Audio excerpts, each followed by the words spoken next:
శాశ్వత ప్రాతిపదికన విశాఖ బీచ్ను అభివృద్ది చేస్తున్నట్లు జీవీఎంసీ కమిషనర్ కేతన్ గార్గ్ వివరించారు. సిఐఏ భాగస్వామ్య సదస్సు ఏర్పాట్లను ఆయన పరిశీలించారు.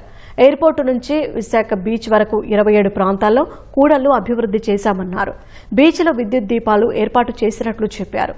కొత్త రహదారులు అభివృద్ది చేశామన్న కమిషనర్ సిఐఏ సదస్సుకు వచ్చే అతిథులు నగరాన్ని చూసి ఆనందించేలా విశాఖను సుందరీకరించినట్లు కేతన్ గార్గ్ చెప్పారు. సిటీకి బ్యూటిఫికేషన్ చేయడానికి రకరకాల చర్యలు తీసుకోవడం జరుగుతుంది.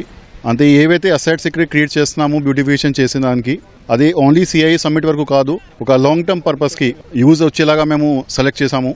సో దాంట్లో ఆల్మోస్ట్ ఒక 10 to 15 categories of works select చేయడం జరిగింది. ఇప్పుడు చూస్తే ఆల్మోస్ట్ 90 to 95% వర్క్స్ కూడా కంప్లీట్ అయినాయి.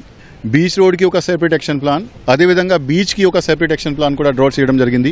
50 రోజుల్లో మీరు చూస్తారు IFR కూడా మాకు వస్తుంది. ఇంకా రకరకాల ప్రోగ్రామ్స్ ఇక్కడ వస్తాయి. ఖచ్చితంగా సిటీకి కూడా ఒక మంచి ఎన్వైరన్మెంట్ తయారవుతుంది. కాబట్టి లాంగ్ టర్మ్ మెయింటెనెన్స్ ఒక 1 year 2 years మెయింటెనెన్స్ కూడా మేము ఇన్షూర్ చేస్తాము.